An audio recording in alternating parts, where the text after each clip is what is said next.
My name is Peter Davison. I played the Fifth Doctor, and you're listening to the Five-ish Fangirls.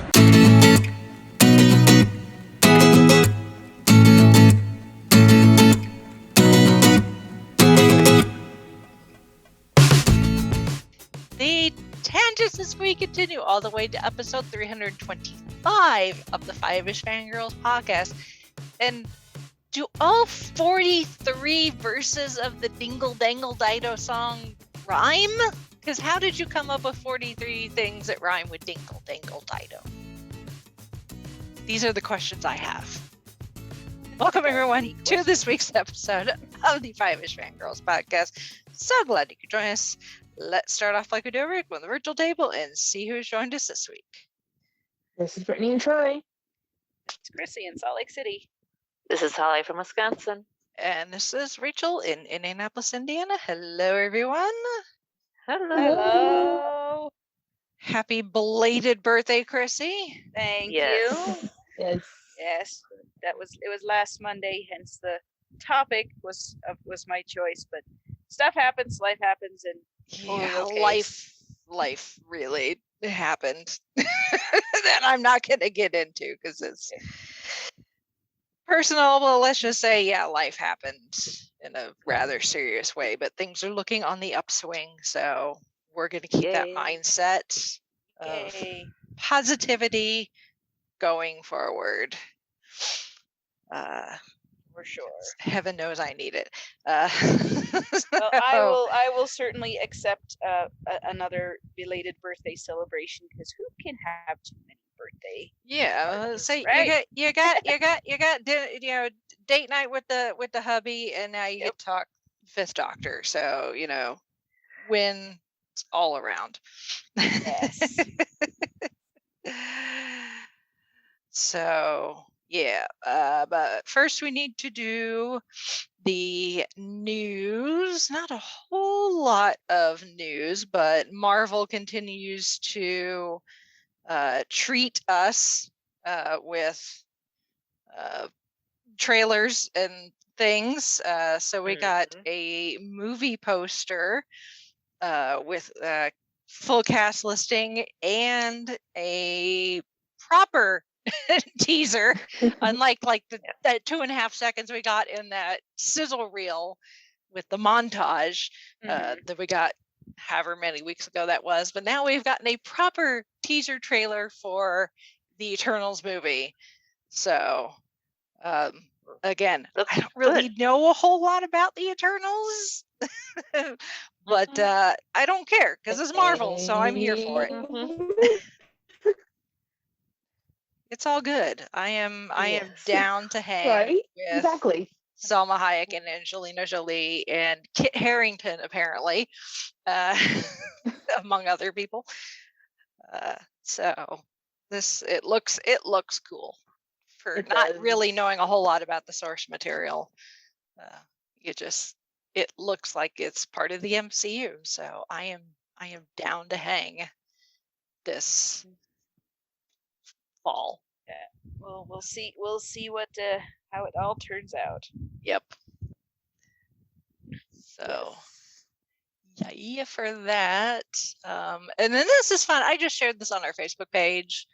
I stumbled across it a couple of days ago and I just thought it was so much fun. But as I think people remember, the Notre Dame Cathedral in Paris caught on fire several years ago. It was pretty devastating, both for the people of Paris and anyone who's a fan of historic buildings. And we touched upon the history a little bit of the cathedral when we did our Hunchback of Notre Dame episode. But and those who worship there as well. Yes, yeah, that was a blow. Yeah, but yes, so. Yeah. So, but to help, because they've gotten donations, large donations from people, and I'm sure there was probably insurance of some sort. But to help fund the restoration that is currently ongoing, you can donate, and if you want, you can just donate to the general fund. You can just be like, here's my money, do with it whatever you want. Please fix this, piece of history. But if you like, among other things, including several pieces of artwork, several paintings, tapestries, other objects that were damaged and need repair, you can donate specifically and adopt a gargoyle or a grotesque. It depends on, it depends on what, because they have both. For those that maybe forgot from our hunchback discussion, there is a difference between gargoyles and grotesques. Gargoyles serve a specific purpose. They are there for drainage, so they have openings in them. Grotesques are just statues. So, but you can donate and adopt a gargoyle, essentially. I first saw the link on the Facebook page for Frank the Christmas Gargoyle. Yeah. Which, if you haven't read that story, just Google it. It's but yes, Frank is very eager to share the news that you can adopt a gargoyle at Notre Dame. So if you feel so inclined, your donation definitely goes to a good cause. Yes. So, yes, and there's pictures with everything. And all the statues and everything all have names. So well, a building that big with all those statues, someone had to have named them over the years. Yeah. But it's just I was rather amused looking at all the pictures and the names. So, and after in however long it takes to restore the building, in a few years you could take a visit to Paris and go visit your gargoyle that you adopted, or your grotesque, whichever you end up with. Yep. Or a piece of artwork, or the tombstone of Cardinal Louis Ernest Dubois. Yeah, if that's your speed. So so check it out. Donate if you feel so inclined. I love that. That's very cool. Right. So there is that, and then if you maybe have noticed, the month of May is almost over, which is scary in itself. But that also means summer reading that starts next week. Yeah, but that also means that June is almost here. And actually 2 weeks from tomorrow is going to be our 7th birthday. Wow. Oh my gosh. So in Doing this for 7 years. Yes. I know. I had to add it up for a thing I'm working on at work, and I was like, oh my gosh, I'm going on 7 years. This is nuts. It doesn't feel like it's been that long. No, it doesn't. But it doesn't until you look at how full my hard drive is. Yeah, that too, and what number we're on, because 325. Yeah. Holy cow. Yeah. No. Yep. I'm not sure exactly what we're going to do for the show in a couple of weeks. We'll need to figure that out. But in the meantime, we are doing a giveaway. So we always like giving away stuff. And in this case, we are giving away a 3-day badge to this year's PopCon. Cool. Kind of in celebration of returning to quote unquote normal, and finally going back to conventions. And I just ordered business cards to refresh my stash. I'm so excited. You're actually going to need them this year. Yes, I know. So excited. So we are giving away it's a 3-day pass for an adult, so because kids are ages 3 to 10, so essentially ages 11 and up, I guess, are considered adults. So this is a 3-day 3-day badge for this year's con, which is July 9th through 11th. So don't enter if you can't go. Yeah. And Preferably. hopefully you can get to Indianapolis if you're. Yes, obviously you need to be able to come. This is just for admission to the convention. This doesn't include any of the peripheral stuff, celebrity autographs or photos or hotel or anything. It's just to get you in the convention. But still, this is like a $70 value. So it's a good chunk of change you would be saving. And you could use that to spend elsewhere at the convention.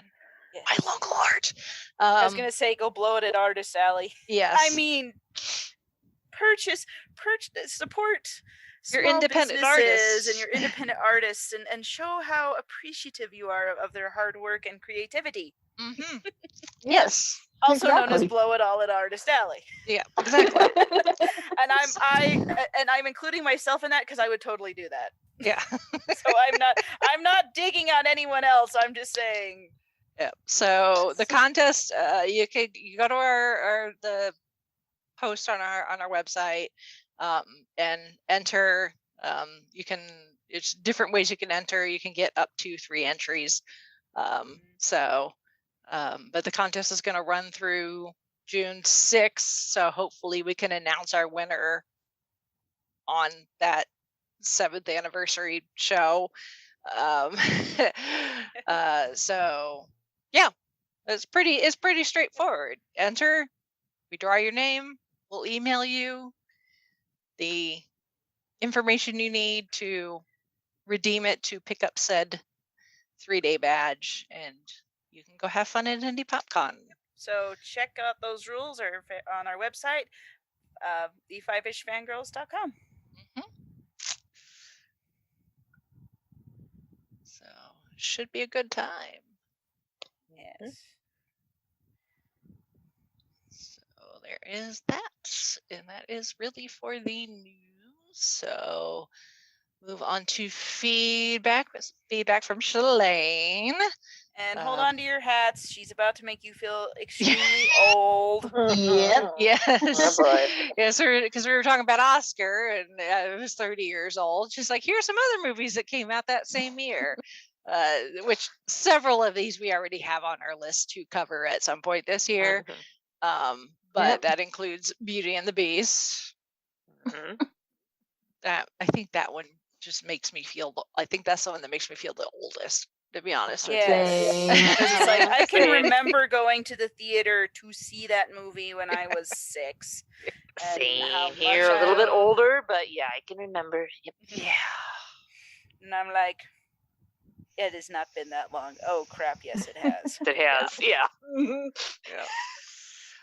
The Addams Family, My Girl, Robin Hood, Prince of Thieves, Father of the Bride, Teenage Mutant Ninja Turtles 2, Secret of the Ooze, Hook, An American Tale 2, Silence of the Lambs, which I don't think we'd ever cover on this show, but will be covered on Gold Standard. So yeah, I was gonna say that one was a big Oscar. Yeah, that did win Best Picture. Yeah. 491. So that will be covered there where it's more appropriate. The Chianti and Fava Beans will be on another podcast. Yeah. Yep. Beauty and the Beast, this show, yes. Silence of the Lambs, not so much. Yeah. Not that it's a bad movie, it's just we try to keep this family friendly. It's not. Yeah. And honestly, I have never seen it. I've seen clips of it that wind up on YouTube and people reference them in Facebook posts. I'm like, oh, what does that mean? And then I watch the clips. I'm like, I'm never watching this movie. I'm sorry. Yeah. Call me uncultured all you want. I am never watching Silence of the Lambs. Yeah. It's... Hey, you know your limits. I'm not gonna begrudge you. I've watched a bit of it and I'm like, yeah, not for me. Yeah. Yes. To those who enjoy it, bless you. Yeah. I had checked out, I can't remember if it was Mindhunter or something. It's a precursor. It deals along the same lines it ties into the Silence of the Lambs, but it had William Peterson from CSI in it as one of the leads. And of course, me being the big CSI fan buff that I am, it's like, oh, he's in that. I'm going to watch it. And you're like, oops. Decision. I mean, great acting, but bad decision on my part. Yeah. But anyway, so there you go. 30 years, those movies. I feel like I need to go apply for senior citizen discounts. Yeah. Not quite yet. Dear AARP. I don't really, but dang, it feels like it. And then talking about Fan X, she mentions that I guess they had announced Ashley Eckstein previously, and then with the COVID, it got canceled, obviously. So she's happy she's happy that Ashley was able to pick up where they left off, essentially. And I guess they'd also announced Caleb McLaughlin from Stranger Things, but he hasn't been re-announced yet, but she hopes that he will be. Yeah, I mean, they scheduled things for last year, and people agreed to come, and obviously got canceled. So you'd hope they get to reschedule, but people have things. Life goes on. So we'll see. Yep, we shall see what happens. You got a good chunk of time between now and Salt Lake Fan X. That is true. It's not till September, so yeah. And actually, it's the middle of September, which, I mean, I can understand rescheduling, but usually it'll be like Labor Day weekend or something like that. But maybe they just because of all the disruptions, they couldn't quite get it. But that's okay. Yeah. It's still September, so yep, I'm not gonna complain. Yeah, I mean, considering then PopCon is in slightly under 2 months, and they're still making announcements. So. Yeah, I mean, FanX has been known to make guest announcements the day before. Yeah. Because you just never know when somebody might be like, oh, I'm free. Like, I can come for like this one day. And people are like, crap, if I'd have known, I'd have bought my tickets. And they're like, you can still buy them. It's just not the cheap early bird discount ones that you can sometimes get. But anyway, so. Watch this space. Exactly. We will announce ones that are pertinent. Yes. Because there are some that they announce. I'm like, I don't know who that is, but I'm sure somebody's excited to see that person. Yeah. Yep. We may be part of a lot of fandoms, but not all of them. Yeah. Yes. There's only so many hours in the day. Yep. Yes. All right, so moving on to this week's main topic, like we said, because we were supposed to do this last week on Chrissy's birthday, but as things happen, we're here. So we are going to go back to Big Finish. Yes. And of course, with it, Chrissy being the person who gets to choose, of course, we have a Fifth Doctor story. Specifically, main range number 81, the Kingmaker. So this is a Fifth Doctor Perry and Aram. Yes. And if I am remembering right, I believe this was, if not the first, then one of the first Big Finish audios I ever listened to. I'm not really sure why I landed on this one initially, but I listened to it, and oh my gosh, it's so funny. And also, this is going to sound weird, it involves one of my favorite Shakespeare plays, mostly because I took one of the Shakespeare classes I took in college. We studied it, and I guess it was just that professor just really made it click for me. So, and it's always been one I've been fascinated with. So the fact that it's the Fifth Doctor and it being involved with Richard III and Shakespeare, and it's hilarious. Well, it's just an all around win for me. Yeah. I will admit, This is the first. Well, no, I don't want to say it's not that. Well, this one was kind of hard to follow at first because of the timey-wiminess of it, because the Doctor gets separated from Perry and Aramim by, 3 years? Yes. And also, I mean, there's a lot of history that they talk about, which I don't know a whole lot about Richard the Third and the and this that too. So and this history might be pretty, better well known in the UK more than it is here. And I only know of it because I studied the play, the Shakespeare play in college. And even then, when I studied it, I was like, okay, I think I know what's going on.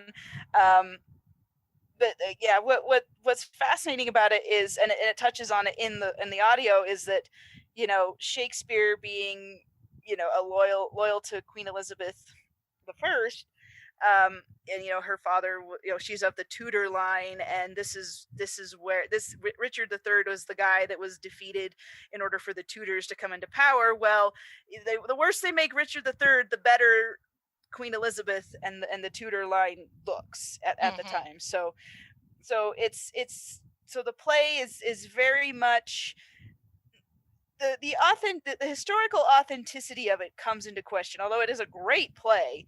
And if you've ever seen any of the film adaptations, they're pretty good, especially one with Ian McKellen. That's a great one to see if you ever get the chance. But so if you, I mean, I feel like the audio does a good job of kind of leading you along of what's going on in the history, especially because you have Aramim, who is from ancient Egypt, and Perry is trying to explain it to her. I guess Perry must have studied the play in high school or college or whatever, because she's supposedly from America. But so it gets you there, but it's still, you got to kind of try to remember who's who and follow it along. And I mean, I've listened to it several times, and I kind of know what the reveals are going to be, and who is really who, and who's on what side. But but then again, you just kind of go along, and if you're just there for the jokes, enjoy, because when you have a robot showing up trying to get the Doctor to fulfill his writer's deadline, which, if all authors have a cosmic robot coming after him, what's George R.R. Martin's excuse? Yeah, really. Yeah. It was like isn't kind of not reaching a deadline kind of like the writers sing? Yes. Yeah. Well, and then one of by the time they reach the whatever century that robot is from, if writers still aren't reaching their deadlines, they're never going to. Yes.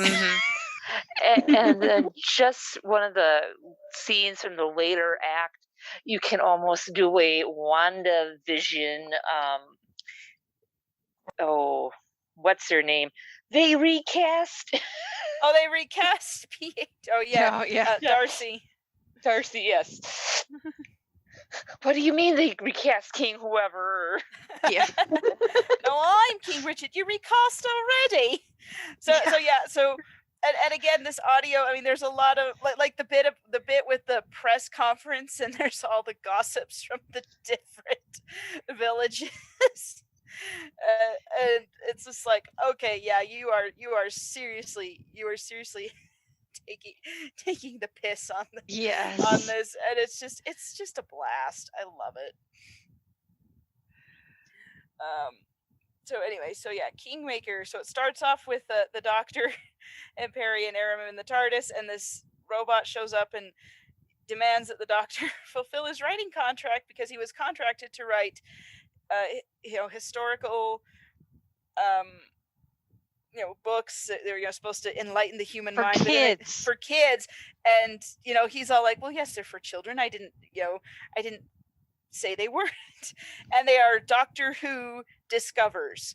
And so there's a bit of a joke there with Doctor Who and the Doctor. And if you can see the cover art, there's actually the logo that they had on the Target novelizations on the cover of the audio. So there's a lot of meta humor in here with that. plus they got I can't remember what his name is, but because Tom Baker wasn't doing these quite yet, but they got someone in to do a dead-on impression of Tom Baker. Oh yeah. Recording because if you had told me that if you told me that was Tom, I've been like, absolutely, that's Tom. Yeah.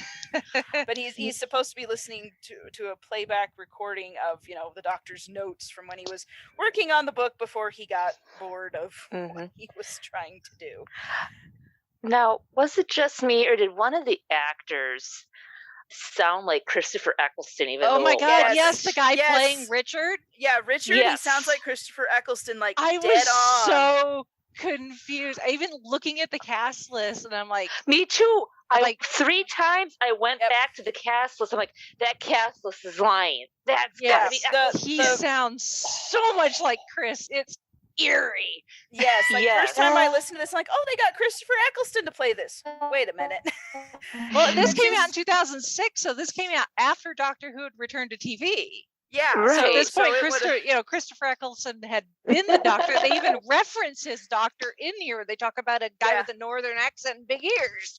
Yeah, and they do it in such a way that they don't run afoul of their licensing agreement, because at the time they couldn't really overtly reference that stuff. But they did it, and it's also an even bigger joke, because Richard was the historical Richard was associated with the north of England. I don't know if he was really from there, but but he had the northern accent, which being associated with the north didn't really endear him to the south of England so much. So again, another strike against him to be the villain. But so there's just all these layers of references and brilliant hints and things like that. So it's just, if you don't know Shakespeare looking mysteriously like the master. Yes. I mean, even if you don't funny when they got to that reveal, because Perry thought she was being so smart. She's like, Aram, I'd like to introduce you to the Doctor's most longest, most hated nemesis, the Master. And the Doctor's like, actually, no, this isn't the Master. That's not the Master. And she's like, it's not. I know, and it's supposed to be like this. She's like got a flair for the dramatics, and then it just doesn't work out. So I mean, even if you don't know all the historical references or the in jokes or stuff, you still it just kind of enhances the story as you're listening to it. Well, and then Aram in the beginning just breaking hands. Yeah, establishing that, because that'll come back later. Yeah, because several times actually. They're supposed at the very end, they think that Shakespeare is Richard because he's got the maimed arm and he's hunched over, and that because she broke his arm, and so he takes Richard's place and dies at the Battle of Bosworth Fields, and then Richard is the one writing all the Shakespeare plays. Because it's like Aram, she's from ancient Egypt, but she's royalty. Yes. In ancient Egypt. So she understands how, in her mind, how royalty is supposed to act and be treated. And then she gets caught up in this mystery of the nephews, and Richard maybe killed them, maybe didn't. Yeah, I mean, that is like one of the biggest. Well, okay, I don't want to say one of the biggest, but it's a huge historical mystery of what happened to these two princes, and the idea that they were princesses and not sons. It's kind of a cool twist on the whole on the whole thing. So the fact that that's what they came up with to explain that in this story is kind of clever. And then later you find out who they really are, and that they've been the bar wenches this whole time. And the barkeep is the Duke of Clarence, who's supposed to be dead. It's like this whole thing is like, by the time you get to the end, it's like, okay, well, the people that are supposed to be dead aren't. The people that are supposed to be boys are actually girls. Shakespeare died in place of Richard at this battle, and now Richard is Shakespeare. Let's go steal ourselves a play. Yeah. Right. I mean, Aramem had a little bit of a Parkeriness to her. No stabbing Wednesdays, but in this case, no breaking arms Wednesday. I almost feel like I watched Oscar again by the time I got to the end of this. I know. Well, and and maybe it's because I've listened to it so many times, because every time it's such a quick listen, because there's just always something going on. And I mean, yeah, you kind of have to stop and like, is this a flashback? Is this a flash forward? I mean, they have that bit in the inn where, Perry and the Doctor are writing letters back to each other through time, and Clary has to like, oh hey, by the way, he told me to give you this letter right after you opened that one. so they're doing kind of a Back to the Future thing. It doesn't seem like a 2-hour. No, it really doesn't. It goes really quick. It's because it's interesting, and you're like, you want to know what happened, and they keep you guessing, and the characters are just they're just fun, and for a story that is ostensibly about a man who supposedly killed his deceased brother's kids and took the throne himself, it's a dark story, but they make it so much fun.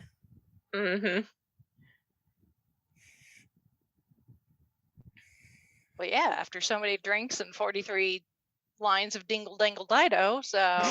Yeah. It's like, it better be fun. At least it's not the Last Chance Saloon. Oh my gosh. Oh. I kid. I mean, I enjoyed that one, but hey. Yes. All 47 verses. Oh man. So because I'm woefully ignorant about like this time period and this whole thing, so please okay, so I mean, like I've said, I have studied it. Enlighten me. It's still a little confusing, but it's basically, this is part of the War of the Roses, which, if you are a fan of Game of Thrones, that partially inspired Game of Thrones. So you can kind of feel, get a feel for what we're kind of dealing with here. So, it's all these people vying for the crown, and they're, just all this controversy, and I don't think this is the English Civil War.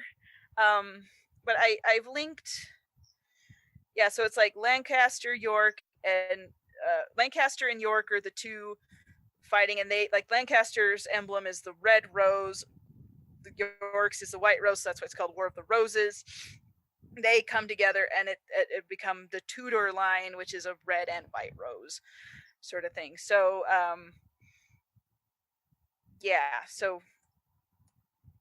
so basically, and I put a link in our show notes. It's to TV Tropes, has a page about the play and about Richard, the historical figure himself, and kind of that sort of thing. So I mean, basically, it's Edward. Which Edward was this? I keep forgetting. Edward the Fourth. Was his brother, who was king, and he died, and Thomas More wrote the history of King Richard III, which is what Shakespeare used to base his play on. So the idea commonly was that Richard killed his brother and had those two sons declared illegitimate so he could be king.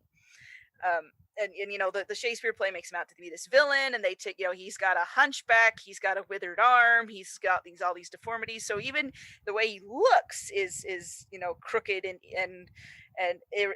abnormal and all these things. And he's trying to seduce his late brother's wife so he can have even more legitimacy to the throne, even though, I don't know, it's politics. For lack of a better term, but he so this is where he supposedly descended more and more into madness, thinking that people are going to find out that he murdered his brother, and then Henry Tudor comes along, and he's because he wants the throne because he sees Richard as a weak king. And this is where you get the line, my horse, my kingdom for a horse," because they're on the battle of they're on Bosworth Fields in this horrible battle, and Richard it looks like he's running away as a coward, pretty much. But yeah, so Henry Tudor, who's the Earl of Richmond, he led a rebellion, and Richard fought for his kingdom. He was killed, and then Henry Tudor, I think he marries the widowed queen, and that's where you get the whole Tudor and York alliance, sort of thing. So I know it's kind of all over the place, and scholars are not entirely, they don't entirely believe that Richard really deserves his villainous characterization in history. I don't really have all the details, other than it was just kind of a bit of a combination of bad publicity, bad press, and like I said, he's supposedly he's kind of considered to be from the north, which London and point and around there. In the south, there's a bit of bad blood between those, or there was back then. So the people didn't quite trust him. So it was kind of easy to paint him as the bad guy in all this, and especially since he supposedly locked the young princes in the Tower of London and executed them, but there's really no evidence as to how they died at all, let alone who would have murdered them, if indeed they were murdered, executed, whatever. So that's one of the big things, and they outline it in the audio very well. It's what happened to these two princes, and they weren't supposed to, because Perry and Aramim were standing in for them at the tower, and they weren't supposed to have been seen after a certain point, but where they were, it was after that, so it was confusing to the doctor. So yeah, it's just one of those things, we just don't know. There's just no record or evidence, or they don't even know where the bodies are buried, to coin a phrase. But that's wild. Yeah, it is. Yeah. It is one of the craziest historical events. Just that whole series of things. I'm sure you could find a documentary either on YouTube or elsewhere that talks about it. And there are plenty of theories, but nothing has been proven as far as I know. So yeah. So if you ever think history is boring, read up about again. Think again. Then, like I said, this the battle between the Lancaster and the York line is part of the inspiration of Game of Thrones, which is why you have Lancaster, Lannister. The parallels are similar. Yeah. In a lot of ways. So there you go. There's your history lesson. And yes, the Shakespeare play is quite good. It's a good story. Don't take it as historical truth, because Shakespeare was also in the business of political propaganda. Yes. Elizabeth was on the throne, and they needed to make sure that the Tudor line is their legacy is secure, especially because it reflected on Elizabeth at the time, and she was a patron of the arts, so anything that he could do to support her, very much, and it even explains that in the audio. So don't pretend you can't learn something from Doctor Who. So yeah, so there's a lot of layers. There's so many layers to it, and you could read and read about this and still not quite get all the details. So yeah, but it's a fascinating period in history, I think. Mm-hmm. Interesting. Yes. Interesting. So what do you guys think, because this is, early-ish Big Finish, it's in the main line to number 81, considering how many are in the main line now. This was early on. Yeah. But this did, Yes. I mean, this did come out after Doctor Who had returned to TV, but we'd only had the one season with Christopher Eccleston.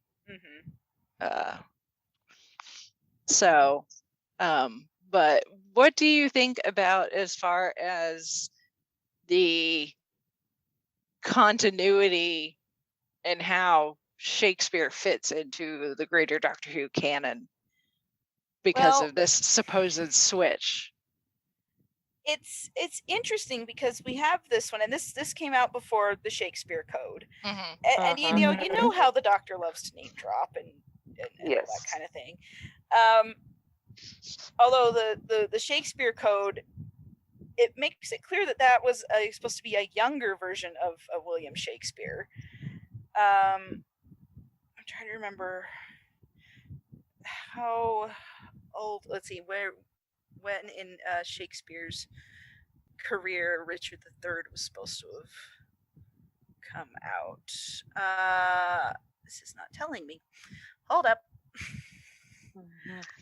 But yeah, so it could still work, especially if, I mean, because the Doctor's whole thing about, well, it's not really the Doctor's, it's the CIA's is, the story changes, but the ending remains the same. Right.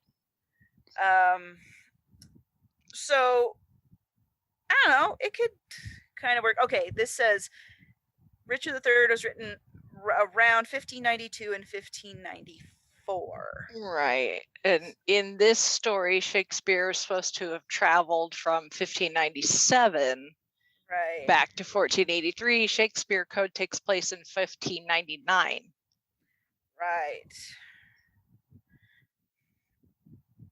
Well, I mean, that could be Richard trying, taking on the life of Shakespeare, because this version of the Doctor has not visited yet. That's why he doesn't know why the Queen is so pissed off at him at the end. Right. I mean, yeah. So, and the other thing too is like, well, no, the 10th Doctor would know because he'd been the 5th Doctor. He'd know, like, if that was Richard, or maybe he's just trying to show off for Martha and be like, yeah, that is totally Shakespeare. Nod, wink, wink, and and maybe Richard Shakespeare is just kind of like, well, okay, I knew a Doctor, but you're not him, so moving on. William, Richard, Bill, Dick, they all kind of work. Yeah. Start getting into nicknames for for all the different things, and the continuity is there, and just because the Doctor says that you can't change time doesn't mean it doesn't happen. Right. Yeah. That is true. And it's not like they could have known. Right. No, they didn't know that they were, in 2 more seasons. A year later, because the Kingmaker was released April of 2006. Shakespeare Code premiered April 2007. Yeah, so it's it's one of those instances of the right hand knoweth not what the left hand doeth. Right. And if you tried to put all of Doctor Who continuity into making sense, your head would explode. Yeah, this is the least of the continuity issues that we run into with this show. It's just when you start involving pure, we start doing pure historical and actual historical figures. It does. It does, yes. Especially if they're if they're figures that we know that the Doctor has encountered more than once. It's like you gotta turn your head and squint a little. Yeah, well, and this is the problem with them using the same historical characters and time periods over and over again. I'm looking at you, World War II. And the Doctor keeps showing up with these same people and places because that's what the writers, this is a famous thing that you can talk about and that people kind of understand and know. Then you get looking at like, but wait, the Doctor was doing this, and now he's doing that, and I'm confused. Yeah. So, yeah, I don't know. It's just kind of gotta roll with it. I feel like. Well, I mean, at least as far as them ending up in this time period, at least partially, it could still blame it on the doctor being drunk. Yes, that too. Yes, there's ginger pop involved. Yes, messing with ginger... the telepathic circuits. So yes. So you can at least blame some of it on just the doctor not being able to hold his ginger soda. Yes, don't give the doctor any kind of ginger. Is that why he wants to be a ginger? I don't know. Yeah, he's like, I can't eat it, but I can wear it. Yes, it can be my hair. I can be it.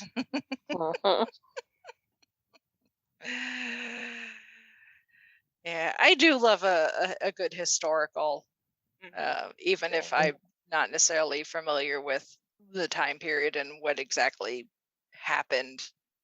Yeah. IRL. Well, yeah. I mean, this is actually a really good example of Doctor Who doing a pure historical really well, where it's just, okay, you're in one time period and the story's being told one way, then you actually time travel back to that time period in two spots of that time period roughly, and actually find out. And so it's like it's just they have fun with the time travel, and they don't have to do anything, didn't need to have any alien monsters, or Clarence didn't have to be from planet Zorg or whatever, or Richard being a hunchback wasn't because he was an alien. He was just a dude trying to fix his brother's problem after he died. The prince hadn't been replaced with a robot. It's just they needed to be very creative to hide the fact that the prince was a she. Yep, because that was a big deal back then. Yep. And it is funny that Perry's thinking, oh, they're robots, it's the master, all these things, and it's like, no. I mean, it does tick several of the boxes for the master. It does. And we did have the robot trying to make the doctor keep his deadline. So you're kind of are thinking, oh yeah, robots, and there's a robot on the cover of the disc. So okay, there's totally robots in the Tower of London masquerading as princes. Like, no, it's girls that have to pretend to be boys for the sake of the succession, and they just had a civil war and they didn't want another one to break out. And so this time in English history, it's like, no, we do not want another war. We've had enough, thank you. Little did they know. Oh goodness. It just keeps going. Yeah. Despite you think you got on rest now. Just wait till you get to the early 1900s. Well, we'll get there. Later. But. Yeah. And how many times has the doctor been locked up in the tower? Oh, plenty. It's after listening to this, it's like, oh, no wonder the 11th Doctor was so excited to be locked up in the tower. He's like, I probably left a bag of crisps in here last time. Let me see. Yeah. It's like, oh, the tower, great! I love the tower. It's like, this is my favorite my regular room, spot. Please. Yeah. I found this spot where the sun comes in just perfectly at this time of day, and I can read my book. Have I earned enough for my free night stay yet? Make sure to use my frequent my frequent club card. Club card, yeah. Oh my. We do get the continental breakfast in the morning, right? Yeah. Yes, there's maggots in the gruel this time. Yeah. Like the girls are like using like secret tunnels to get in, and then years later, Clara's just like, yeah, the door is unlocked. Oh, really? Oh, nice. Like, I didn't know that. Oh, and I love the scene too where the other two are talking and planning this, and Aramem and it's just like, we can hear you, right? Yeah. Yeah, so there's definitely an element of farce in this, which just adds to it, I think. Yeah, it does. Yeah, it doesn't take itself too seriously. No, and you're not meant to, which I love, because again, this is a very serious subject, a very serious time in history, and even though there's that scene, well, several scenes where the doctor is talking to Richard, and he's like, yeah, I'm, you go kill him, your precious timeline, and all these things. So the serious parts, it's like, yeah, it's serious when it needs to be, but it's not heavy, because that they're going to go back to being silly and goofy again, and Aramem breaking arms of guys who keep touching her butt,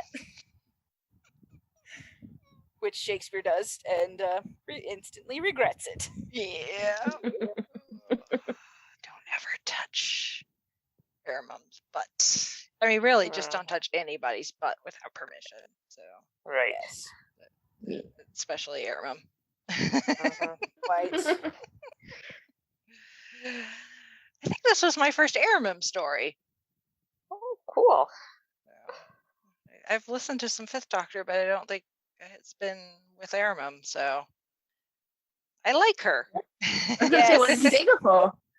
I like her. Yeah, you should go and listen to her first one. It's called Eye of the Scorpion, I believe. That's where she's introduced, and it's a good one. Takes place in ancient Egypt, like you said. But let's see, I can't remember the number though. Definitely before. I remember liking it, but I haven't listened to it in years. Did Aramem and Leela ever team up? Not that I am aware, but that doesn't mean that they didn't. Or can't. Well, if they haven't, they should. Yes. I was gonna say that would actually be really cool. Yeah, it is. I would love to listen to. It is number 24, Eye of the Scorpion. That is 24. Okay. That is Aramem's first one. And yes, definitely recommend that one. Mm-hmm. And the interactions with Perry and Aramem are great. Like, they are just, you just feel like Perry needed a best friend in the TARDIS. And yes, the Doctor's great, but someone she can be friends with and relate to, and she's kind of showing her, especially when they go into like modern day or space or things like that, or things that Aramem wouldn't have known quite yet because of where she comes from. But they're like on equal footing, so it's really nice for Perry to just kind of have that equal person there, and not the Doctor who is way up here talking about scientific gobbledygook and whatever, and they can just kind of look at each other and like, can you believe this guy? It's very much like a Jamie and Zoe sort of relationship, but in a different way. Yes. Yeah, I see that. So yeah, she's a fun one. So I cannot recommend her heartily enough, because she's great. She seems fun. So definitely need to listen to more. Yeah. Her. Yeah. And I think all of hers, I don't know if all of hers are in the before 100. I think there might be a few after, but there are enough. Yeah, I think there are enough that are discounted that you could get a good start and not spend a crap ton of money. Yeah. I mean, this one was $2.99, so yeah, not terrible. This is not one that they've released on Spotify, so you would need to buy it. But again, it's only $2.99, so yes. So it's not too bad. Yep. Oh. Yep, and using the Big Finish app, it's very convenient. Just purchase it online and then open up the app and boom, there it is. Yep. Don't have to wait for shipping or any of that. I mean, you don't even have to like plug your device into your computer. It's just there. Yep. Just trying to search Aramem on The only way to make it more convenient is to actually be able to buy on in the app, but that seems very dangerous. Yeah. I'm glad they haven't done that. Yes. It's just like this is disabled, and I'm just like, I'm thinking it's disabled for everybody's safety. Yes. And now that I'm looking, because I just searched Aramem on the Big Finish website, there are actually quite a few historicals that involve her. There's Kingmaker, which we just listened to, The Church and the Crown, which is the one about I can't remember if it's something to do with France. I can't remember what it is exactly. And then the Council of Nicaea, which is the Council of Nicaea. Okay, yeah, that one. Okay, so most of hers are going to be in the first 100, but there is at least one here that's after 100. Oh no, there's two. Her last one is beyond the 100, the first 100. So yeah, so you could get into Aramem's stories and not break the bank. And no, Big Finish is not a sponsor, although we wouldn't say no if they did. Yeah, no kidding. Right? They just put out good stuff, and we want to give you guys some information, valuable information when we find something that is awesome. So cool. Anyway, so yay, Big Finish. Yay, Big Finish. Yes. Yay, Aramem. Yay, Richard III, which I know is a weird thing to say, but you go down the rabbit hole enough and you just kind of are like, this is fascinating. Yay, history. History. Go with that instead? Let's go with that. Instead of possible, familial homicidal maniacs. Yes. But that I guess is what makes history interesting, is when you have homicidal maniacs killing their nephews. Gee, that sounds like another show that we watch. Yeah. Sounds like something. Anyway, now I've got to go. Now I've got to go scratch that historical itch and go look up some documentaries or something. Yeah, me too. This is. But before we do that, fascinating. Before we do that, let's plug our stuff. If any of our listeners want to chime in on their thoughts on the Kingmaker or Big Finish or Richard III or any of this stuff that we've talked about, drop us a line. Our email address is 5ishfangirls@gmail.com. Second, I almost forgot it. I had to think about it. And our website is the5ishfangirls.com, which has links to all of our social media sites, and you can leave comments there: Facebook, Instagram, YouTube. And you can also find our podcast wherever fine podcasts are, well, not sold, but available, because it's free. Selected. There we go. And leave us a review if you would be so kind, wherever you get your podcast. And then also you can help support the podcast by signing up for our Patreon, or by shopping through our merchandise store or Amazon links or Audible.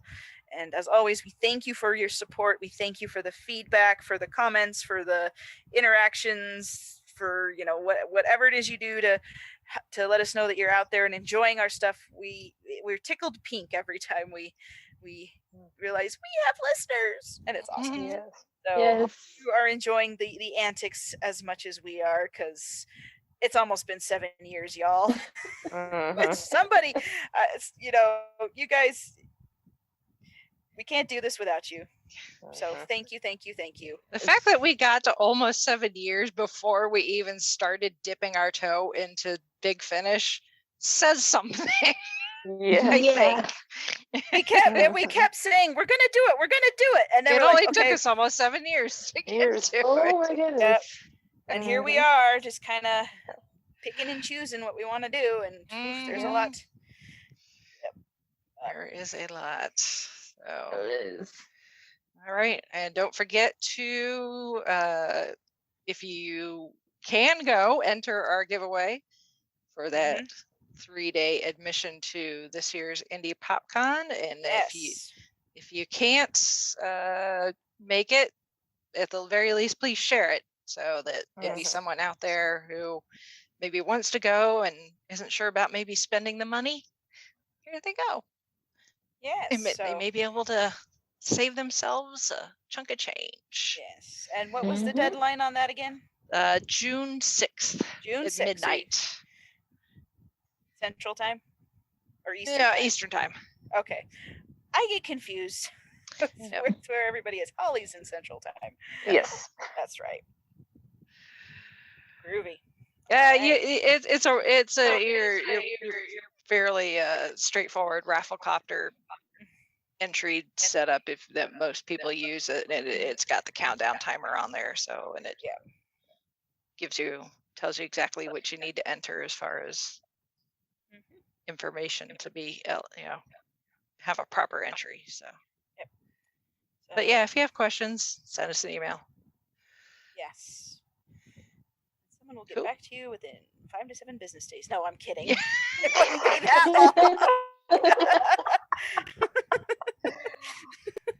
long. Or 4 years, depending on if the doctor is drunk. Yes. Who gave the doctor ginger pop again? I want names. Yes. What's the saying? What was that meme? Don't caffeinate the doctor. Yeah. I'm laughing about this ginger pop because I have ginger ale next to me because I've just got over a little stomach bug. So I'm kind of like, no. Just be glad you're not a Time Lord. Yes. Be fine. All right. Well, on that note, we shall sign off for this week. This is Brittany saying goodnight. Chrissy's saying goodnight from Salt Lake City. This is Sally from Wisconsin saying good evening. And this is Rachel in Indianapolis, Indiana. How do you feel about Jack the Ripper?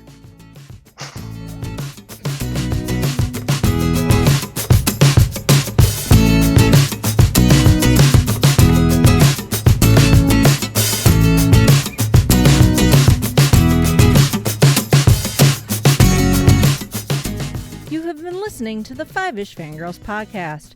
You can find more episodes and information at the5ishfangirls.com. Any and all books, movies, games, and any other forms of media mentioned are owned and operated by the respective copyright holders. No copyright infringement is intended or implied. If you wish to support the show, the easiest way is to leave us a rating and review. More ratings and reviews will make it easier for others to find the show. If you wish to support us monetarily, you can do so at patreon.com/5ishfangirlspodcast. All money goes towards fees and equipment to keep the show going.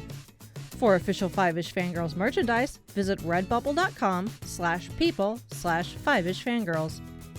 We love hearing from our listeners and encourage feedback. You can email us at fiveishfangirls@gmail.com. You can also like and follow us on Facebook at facebook.com/5ishfangirls. Thank you so much for listening, and may the squee be with you.